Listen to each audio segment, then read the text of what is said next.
Olá, tudo bem com você? Estamos aqui juntos mais uma vez para tratarmos de um assunto muito interessante.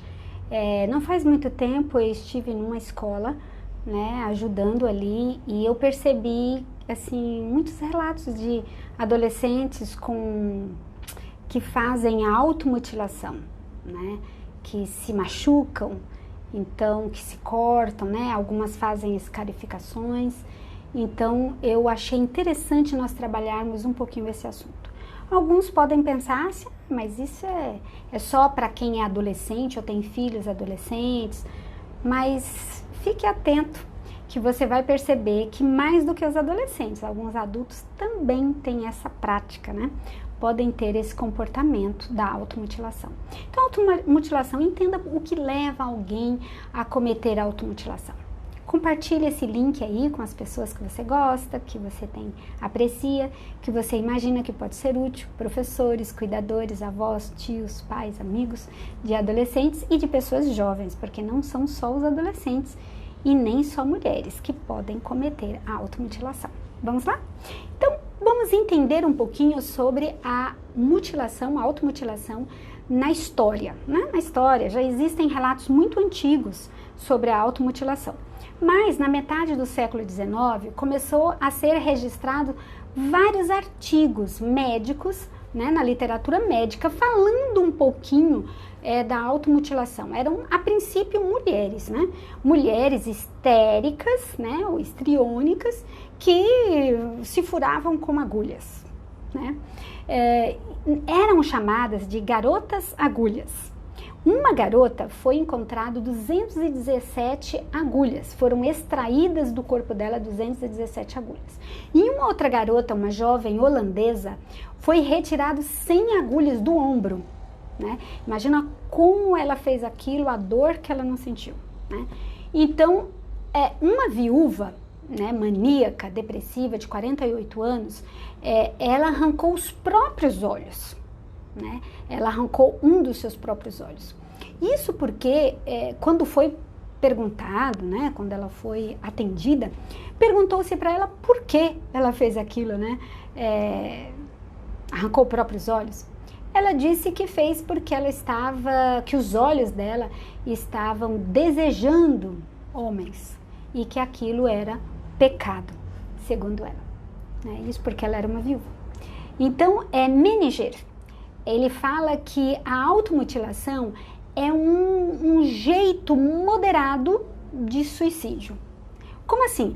É como se a intenção não se concretizou, mas é uma forma do indivíduo se machucar, do indivíduo se matar, né? Porque no coração dele, ele realmente está, digamos assim, se destruindo, né? Ele está se machucando, né? Se violando. A automutilação, ela é muito comum na adolescência. Então, não tem como a gente estudar a automutilação sem entender como funcionam os adolescentes. O que passa na cabeça de um adolescente e de um jovem que pode levá-lo a uma automutilação, né? A esse comportamento. 90% dos adolescentes que fazem a automutilação, quando eles se tornam adultos, não fazem mais. Isto é, apenas 10% permanece na idade adulta, continuando se machucando, que nós vamos mostrar, explicar direitinho como seria essa automutilação. Então, isso acaba deixando esse assunto muito para a adolescência. E muitos especialistas, psicólogos, psiquiatras e até a área médica vai levando isso e fala, isso é coisa de adolescente, isso é um comportamento, isso vai passar, quando ele se tornar jovem, adulto, isso não vai ter mais, isso passa. Só que a gente tem que considerar isso importante, porque o indivíduo, ele pode ir ao suicídio, ele pode cometer um suicídio nessas tentativas, né, de se automutilar, né, com essa prática constante, o indivíduo pode cometer suicídio por, digamos assim, por um acidente, né, porque não é a intenção. Quem se automutila não tem intenção de se matar. Inconscientemente, sim, mas, assim, se você pergunta para a pessoa não quer morrer, né? Algumas pessoas, assim, não entendem a adolescência e querem entender a automutilação sem entender a adolescência. Eu diria que é impossível. A adolescência é uma fase intermediária entre a infância e a fase adulta. Então, a adolescência é um período transitório, né, de muitas transformações biológicas, hormonais, né? Alguns dizem que a adolescência vai dos 9 aos 14 anos. A parte mais biológica, hormonal, assim, as mudanças físicas, é mais neste período, né? Mas a adolescência, basicamente, é um conjunto de fenômenos psicológicos e sociais. E quem criou a adolescência foi a própria sociedade. Porque lá na Idade Média, na Idade Antiga, não existia adolescência. A adolescência foi criada porque a sociedade começou a ter recursos para manter esse filho que antes, com 9 anos, que ainda nem tinha menarca, a menina já era dada, já era prometida para alguém, né, que ficou viúvo, por exemplo, que a mulher morreu no parto. Então, muito jovenzinhas mulheres já eram dadas pelos pais para alguém. Então, assim, não tinha adolescência. De criança já se tornava adulto, né, já casado. Mas a sociedade agora, né, é muito, digamos assim, complacente, né, conivente, muito acolhedora e dá a oportunidade do jovem, da criança, demorar-se no período da adolescência para chegar na idade adulta. A Organização Mundial, né, da Saúde diz que a adolescência é dos 9 aos 19 anos. A Organização Nacional, né, das Nações Unidas, né, a Organização das Nações Unidas, a ONU, diz que a adolescência é dos 15 aos 24 anos, olha que comprido, né? Dos 15 aos 24. Já a Organização Mundial da Saúde diz que é dos 9 aos 19 anos. O Ministério da Saúde no Brasil diz que a adolescência é dos 10 aos 24 anos. O ECA diz que a adolescência é dos 12 aos 18 anos. E agora? Quando que é a adolescência? Por que existe tanta controvérsia na adolescência? Se esse é um comportamento próprio do adolescente, então nós precisamos entender, não é próprio do adolescente, mas é mais comum na adolescência. Então, como que eu preciso entender, né, o período da adolescência, né?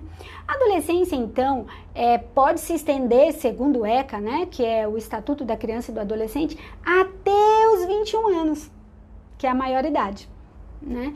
Então, a adolescência ela é um estágio, ela é um treino, não só físico, de crescimento físico, mas também de crescimento emocional, psíquico, cognitivo, social, né? Então, assim, a adolescência ela é o período de grandes transformações e que nós, assim, precisamos entender direitinho, porque entendendo a adolescência a gente vai entender esse comportamento da automutilação.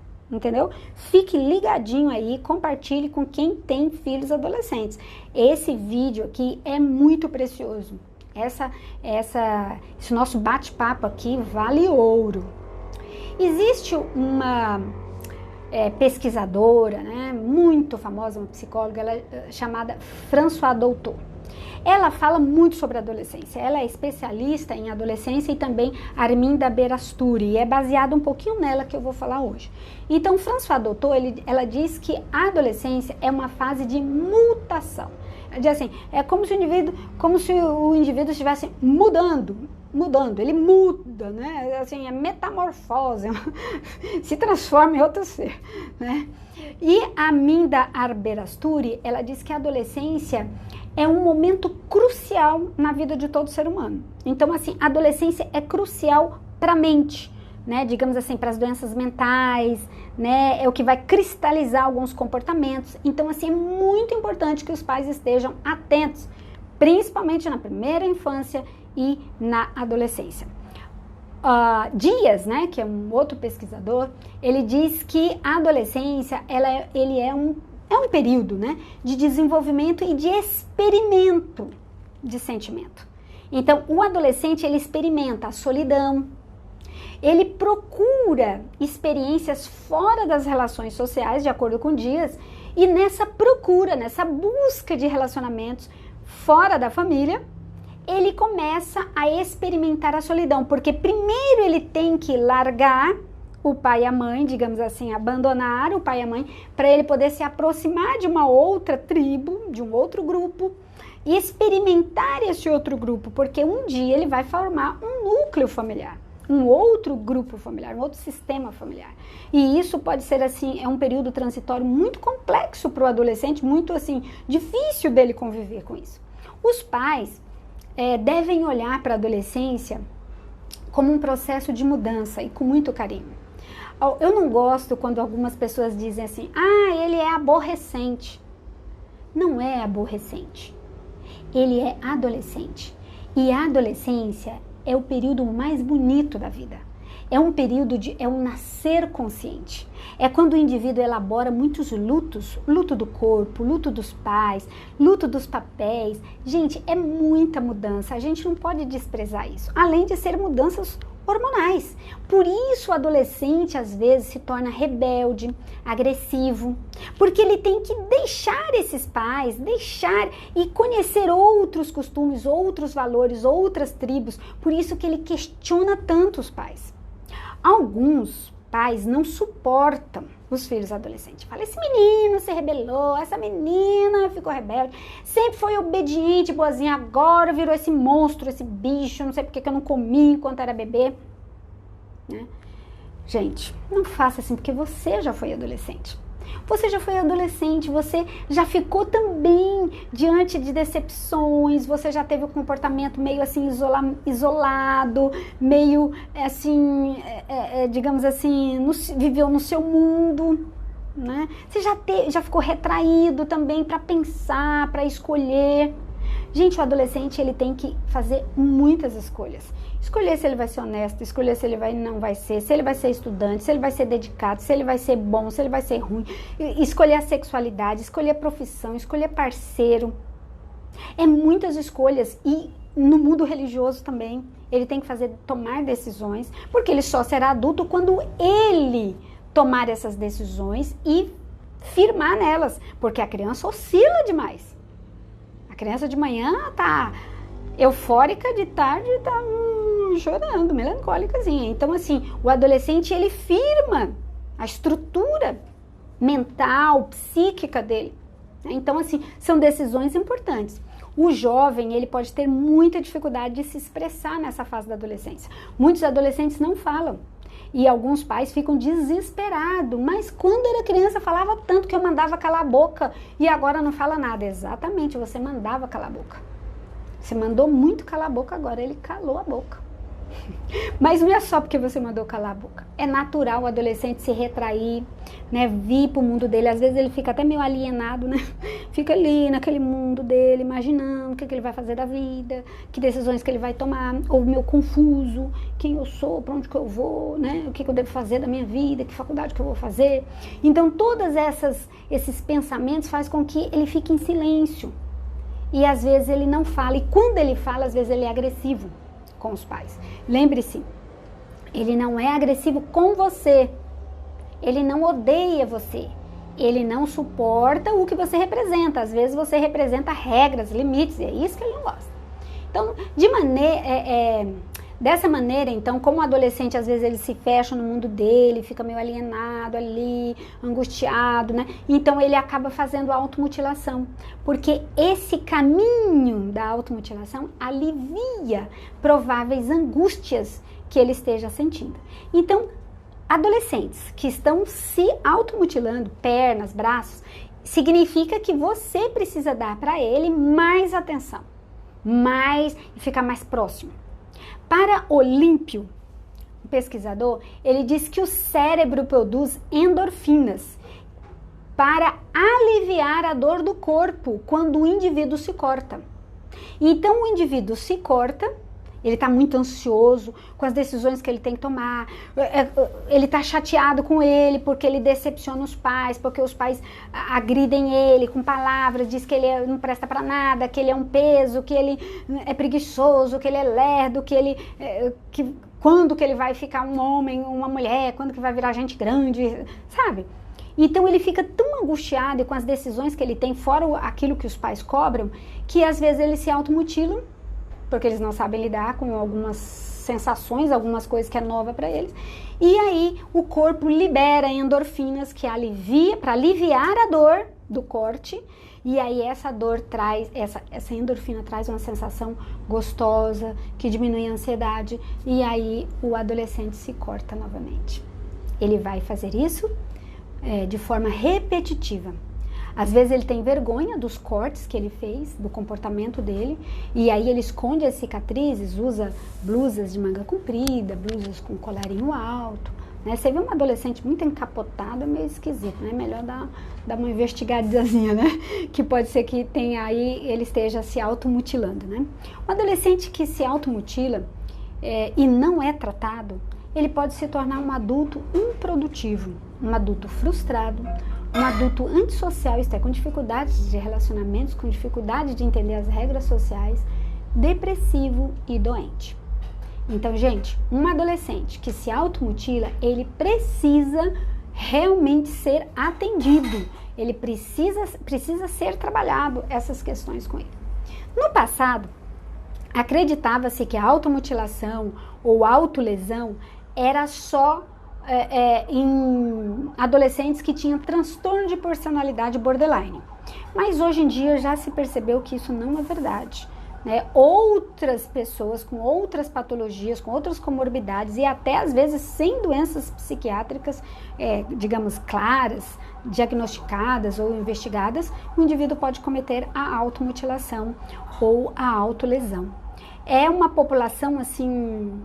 Tem crescido entre os jovens mais ainda a automutilação por questões de ambientes virtuais, né? Os jovens agora pós-modernos, né? Eles têm estado muito nas redes sociais que valorizam, que falam da automutilação, né? Das sensações agradáveis da automutilação. Então, assim, o jovem fica, será? E começa a experimentar. Então, um perigo. E as redes sociais também cobram muito deles. Uma perfeição, uma pele bonita, um cabelo bonito, recursos, ser agradável, carismático, legal. Só que assim, isso ele não tem ainda. Ele ainda está se construindo como pessoa e para ele é muito difícil ser essa pessoa aí nas redes sociais popular, né? A automutilação é mais comum entre as mulheres do que entre os homens. Tá?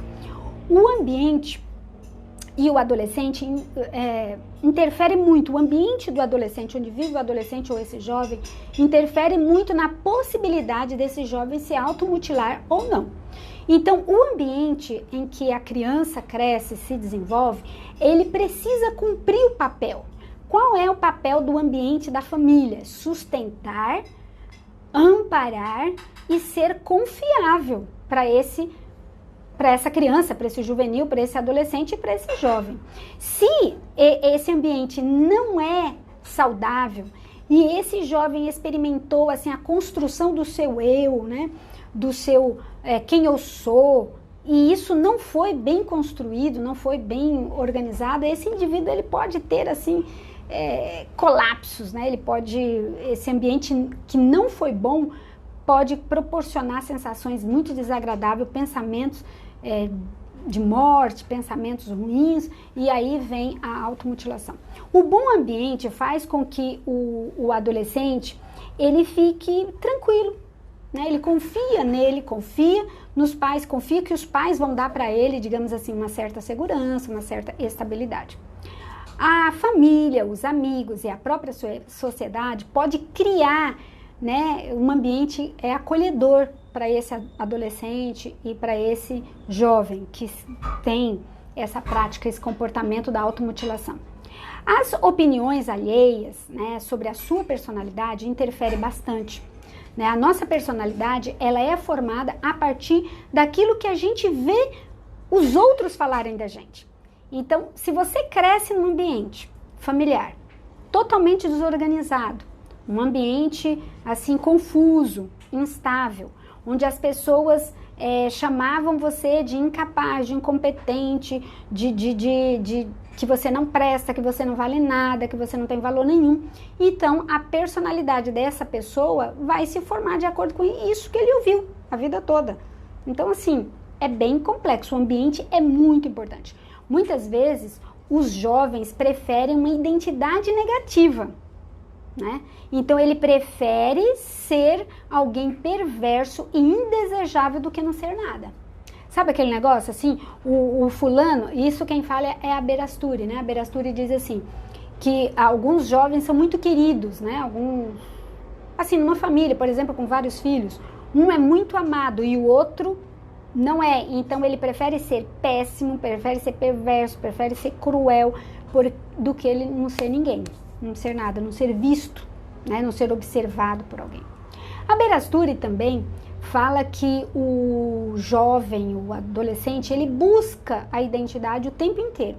Ele precisa construir essa identidade, esse nascer, né? Nascer consciente. E na elaboração dessa busca da identidade, quem eu sou, para onde que eu vou, o que que eu vou fazer, né?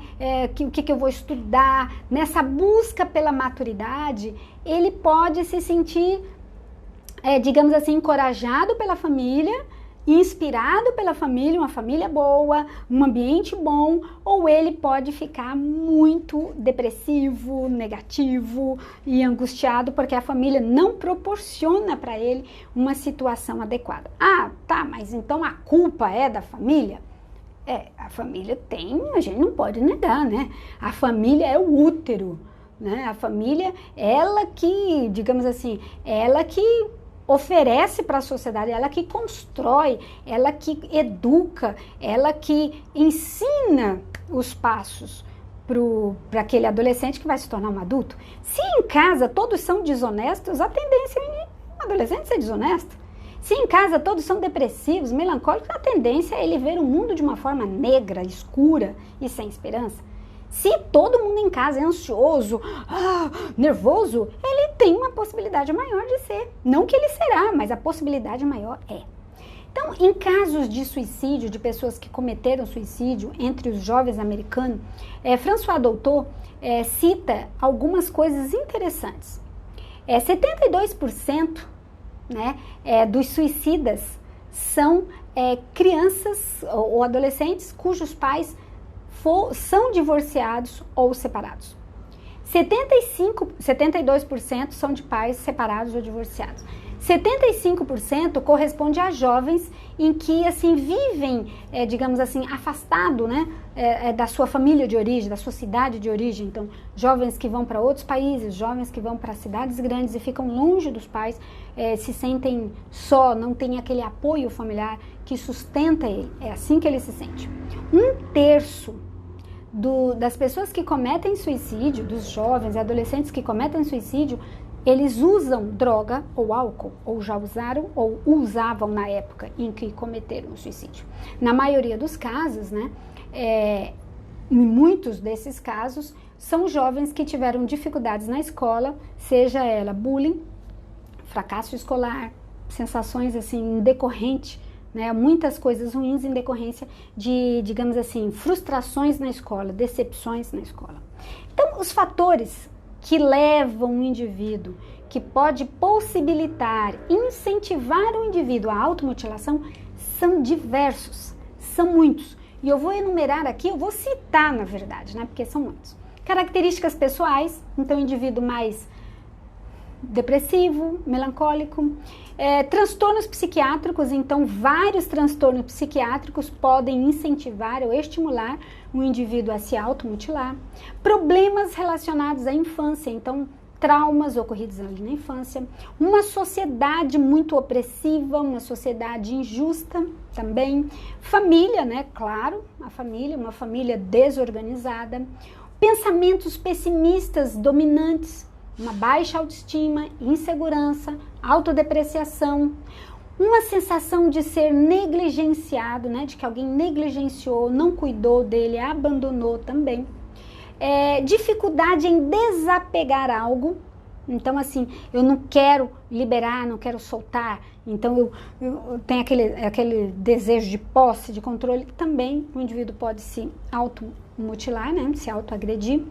A distorção da imagem corporal, então pessoas que não gostam do corpo, né, que não apreciam o corpo, que não gostam de partes do corpo, né, que pode ser um disfórico corporal. Então esses indivíduos que não aceitam a imagem do corpo, ele pode se cortar, como se fosse se punindo, né? Se machucando. Instabilidade emocional, indivíduos assim que uma hora é muito eufórico, excitado, né? Noutra hora muito mal. Então, quando ele vai saindo de uma fase eufórica para uma fase, de uma fase maníaca para uma fase depressiva, ele pode também fazer automutilação. Impulsivos, indivíduos assim que fazem as coisas assim muito rapidamente, sem pensar, ele pode se machucar e pode fazer, assim como se machucar, ele pode até tentar um suicídio, pode agredir alguém de uma forma impulsiva, né, sem pensar, sem ter um freio, né, cognitivo. Transtornos de borderline, da personalidade borderline, ansiosa. Então, esse daí realmente, a maioria dos borderlines, eles se automutilam, essa é uma característica muito forte deles. A depressão, claro, transtornos alimentares, muitas pessoas que têm anorexia e bulimia também se automutilam, né, junto. Transtornos de uso de substâncias psicoativas, né, ou dependentes, adicto, né, drogas, né, às vezes também pessoas que sofreram traumas na infância muito grave, abuso sexual, violência doméstica também, doenças graves, né, indivíduos que sofreram uma doença muito severa na adolescência ou que sofreram bullying, né, colegas que se automutilam, né, você fala assim, mas como assim? O adolescente, ele vive em rebanho, né, em bando, né, então se tá todo mundo se cortando, ele, deixa eu ver como que é, eu também tenho problemas, né, então ele pode, vai contagiando, né? Um comportamento que pode contagiar, sim. Numa escola que um se automutila, conta para o outro, aí daqui a pouco vários na sala, vários na escola estão se automutilando. Dificuldades em relacionamento. Então, pessoas que têm, assim, uma dificuldade muito grande de ser amado, de se sentir aceito, querido, pode se automutilar como uma forma assim, você não presta mesmo, você não vale nada, então se mata, né? Entre aspas. Lembra que a gente falou? Que, de certa forma, né, de uma forma mais leve, a automutilação é um jeito, né, também de querer se matar, né, que não se concretizou, claro. O jovem que não consegue verbalizar, ele acaba somatizando. Então, por isso é importante você possibilitar meios, formas, para os adolescentes, os juvenis e os jovens falarem o que pensa, o que sente, dar abertura para eles falarem, não julgar, né? Eles precisam falar que eles pensam em morrer, porque tem adultos que quando o jovem fala assim, eu tô muito triste, eu não sei por que eu nasci, para com esse sentimento bobo, e não sei o que, né? É pecado falar de morrer, não, nunca, isso é um horror. Então assim, a pessoa ela não tem nem a possibilidade de pensar alto, digamos assim. Então você precisa dar espaço. Você está pensando nisso? Me fala um pouquinho sobre isso. Você já pensou várias vezes? Quando que você pensa? Qual o momento? Não despreze a dor, né, do adolescente, do jovem. Porque é muito comum um adulto dizer assim, queria eu ter o problema que você tem. Você não tem problema nenhum. Né? Você tem tudo que você quer, você tem comida, tem escola, eu faço tudo para você, pago até para você viajar. E você está reclamando do quê? Você tinha que ser agradecido, né? Então, assim, despreza a dor do adolescente. Você, adulto, tem suas dores, o adolescente tem a dele. Até as crianças têm os probleminhas delas, que a gente não pode desprezar, né? Então, os jovens, muitas vezes, eles se calam. Os adolescentes se calam porque eles não são motivados pelos adultos a falarem e porque eles não acham um propósito para a vida deles. Eles começam a pensar, para que eu vivo? Para que eu existo? Eu sirvo para quê? Né? Por que eu estou aqui neste mundo? Se eu morrer, ninguém vai sentir falta, né? Então, às vezes, ele não tem coragem de se matar, mas ele fica se machucando, se automutilando, né? Se autoagredindo. Então, isso é importante você dar um espaço para ele falar. Esse adolescente precisa ter possibilidades de falar. O não dito pode ser um motivo do adolescente pensar em suicídio. Então, ele precisa dizer, ele precisa falar. Eu tenho pensamento de morte, eu já planejei a morte, eu já sonhei assim, deixa ele falar, não critica, não julga e não repreenda, deixa ele falar, porque assim você vai ter mais recursos para tratar ou para ajudar esse jovem ou esse adolescente.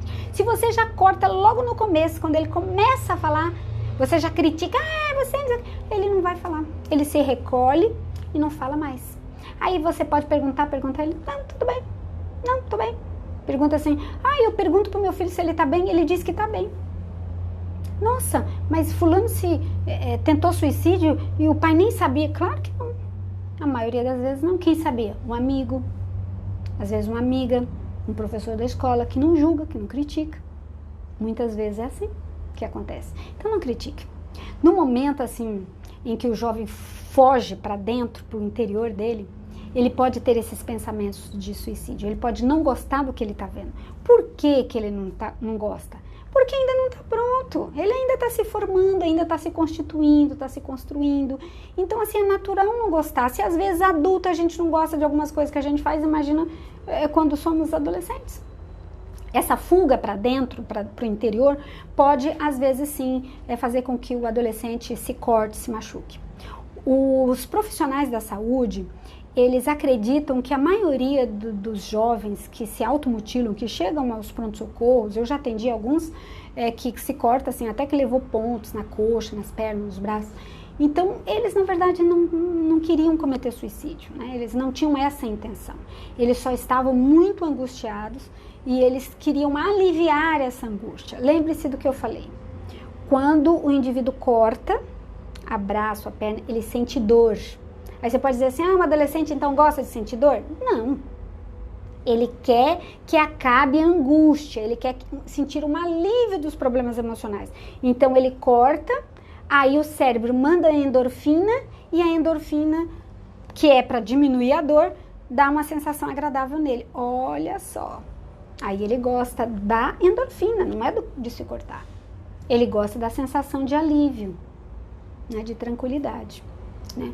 O corpo, então, ele é o palco das angústias, né, e do sofrimento desse adolescente. O que ele pode fazer? Né? Como que pode ser assim essa automutilação? Então ele pode esmurrar-se, enforcar-se, né, por alguns instantes, ele pode morder as mãos, morder a língua, os braços, os lábios, já viu pessoas todas machucadas, né? Pode ficar futucando e reabrindo as feridas, né? Ele pode se queimar com produtos químicos, ou cigarros, ou gelo, sal. Ele pode se furar com agulhas, com pregos, com canetas, né? Ele pode envenenar-se também. São todas formas de automutilação. Às vezes as pessoas pensam que automutilar-se ou se autoagredir é só cortar. Não. Um indivíduo que se queima, que se fura, que enfia agulhas em si, isso também é uma forma de automutilação. Para esconder as marcas, é comum os adolescentes ou jovens, às vezes, evitar os contatos, né, sociais. Ele se fecha, tal, fica no quartinho dele, né, ali escondidinho. Ele pode se isolar dos amigos. E se você percebe que um amigo ou filho está muito isolado, vai atrás. É importante saber, oi, tudo bem, como que você tá? Fica ali, não, vim aqui, trouxe aqui uma pipoca pra gente comer junto. Ai, mãe, eu tô assistindo o filme, eu vou assistir com você, né? Então, assim, está ali por perto, sondando, né? Essa é a nossa responsabilidade como pai, mãe e cuidadores, né? Quando a gente vai para a área psiquiátrica, né, e para a gente avaliar na área psiquiátrica o que leva, né, quais são as características clínicas da automutilação, a gente percebe que, primeiro, ela se inicia na adolescência, normalmente na adolescência, né? É muito raro uma criança se automutilar. Existe, mas não é comum. É mais comum na adolescência. Isto é, lembra que tem adolescência, lá tem várias idades? Cada um diz que a adolescência começa numa idade. Então, presta atenção, a partir de 10 anos para cima, a gente já não é adolescência. Adolescência, para mim, eu, Gilma, acho que é de 12 anos. Até 20, 24. Mas, existe sim crianças com 10 anos que já têm um comportamento já de adolescente. O comportamento da automutilação mais frequente são cortes, né? Bater-se e queimar-se. Os motivos mais frequentes da automutilação, né, o que leva o indivíduo a automutilar é um alívio dos sentimentos e sensações ruins. Então são indivíduos assim que têm uma sensação ruim dentro dele, uma angústia, e ele faz isso, tem esse comportamento para se sentir melhor. O motivo menos frequente, né, da automutilação é manipular o comportamento dos outros. Tem gente que fala assim, ele tá fazendo isso para chamar atenção, não sei o quê. Não, gente, isso é o que menos motiva alguém a se automutilar. O que mais motiva é um sentimento dele, ruim, uma angústia, um sofrimento, né? São frequentes também entre as pessoas que se automutilam abuso sexual, violência doméstica, né, violência física, entre essas pessoas, entre esses adolescentes e jovens. Pacientes com automutilação apresentam maior histórico de evidências de traumas, né, acrescentando, né, outras comorbidades. Então, é comum um indivíduo ter outras patologias psiquiátricas e se automutilar, como eu já falei, né, borderline, transtornos alimentares, depressão, uma ansiedade muito grave, entende? E também indivíduos que teve uma história muito sofrida, com traumas, com bullying, né? Uma família muito desorganizada, o indivíduo também pode vir a desenvolver aí a automutilação. Gente, então olha, os motivos mais frequentes, 75% das pessoas que se automutilam é porque elas têm pensamentos ruins. 70% buscam um alívio para um vazio que há dentro dela, né? 70% faz aquilo para se castigar, se punir por algo ruim que fez para pais. Então, pais muito severos podem ter filhos que se automutilam, porque eles não conseguem atender as expectativas dos pais.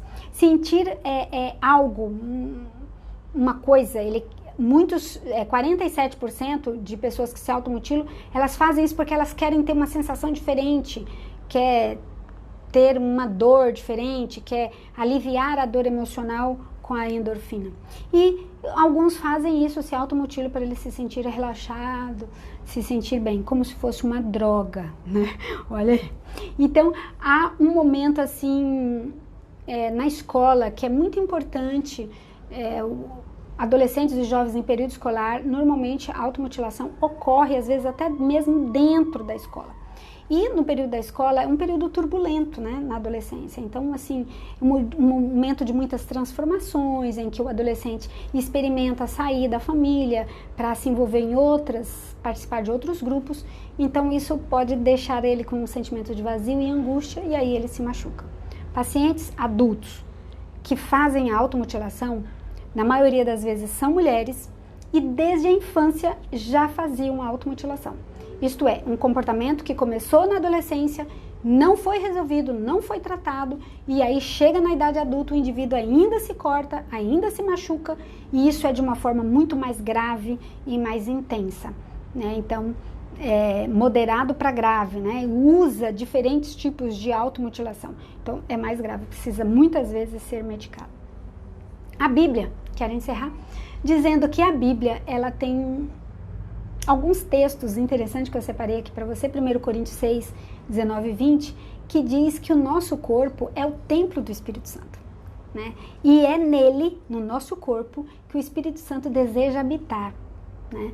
E o corpo não pertence a nós, pertence a Deus. Por isso, foi dado para nós o privilégio de cuidar desse corpo, né? Não fostes comprados por um bom preço, né? Porque fostes comprados por um elevado preço, né? Diz. E nós devemos glorificar a Deus no nosso corpo, cuidando dele, né? Salmo 139, 14 diz: eu te louvo, porque porque me formaste de modo especial e admirável. Tuas obras são maravilhosas. Digo isso com convicção. Então, Salmo 139, 14 diz exatamente isso, né? Que nós devemos louvar a Deus porque fomos formados e criados de uma forma maravilhosa.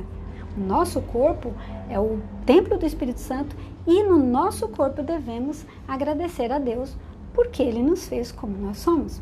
1 Samuel 16, 7 diz: o Senhor, contudo, disse a Samuel: não considere sua aparência, sua altura, pois eu o rejeitei. O Senhor não vê como o homem vê. O Senhor vê os homens veem a aparência, mas o Senhor vê o coração. Então, você que é uma adolescente que está me acompanhando aqui, coloque dentro do seu coração a certeza de que você é muito especial, que Deus criou você. Você não foi um acidente biológico, né? Você não veio ao mundo por um acaso, por um descuido dos seus pais. Você veio ao mundo porque Deus assim permitiu, Deus assim quis. E se Deus quis, Ele não erra, Ele é perfeito e Ele trouxe você para você glorificá-lo.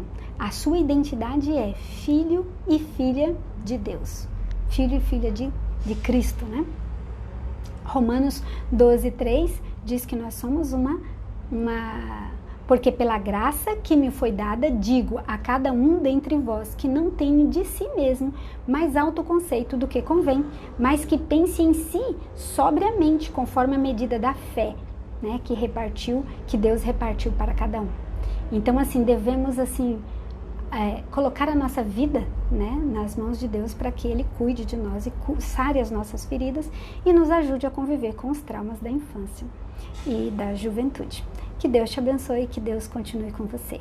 Querido Deus, querido Pai de amor, lhe agradecemos porque o Senhor nos deu uma família. E mesmo se a nossa família não for uma família perfeita, uma família boa, porque família perfeita não existe, fazemos parte da tua família, da família de Deus. Somos irmãos e irmãs de Cristo Jesus, irmãos e irmãs uns dos outros. Senhor, nos ajude a identificar pessoas que se machucam, que estão se automutilando, para que possamos auxiliá-las, ajudá-las de alguma forma. Que possamos levar o alívio, a paz e a tranquilidade para essas pessoas. Nos ajude a sermos instrumentos usados por Ti para aliviar o sofrimento de outros. Que o Senhor esteja conosco cada dia, todo dia, até o último dia da nossa vida. Lhe pedimos por Jesus. Amém. Que Deus te abençoe e até aí a próxima semana. Que Deus esteja com você e com a sua família.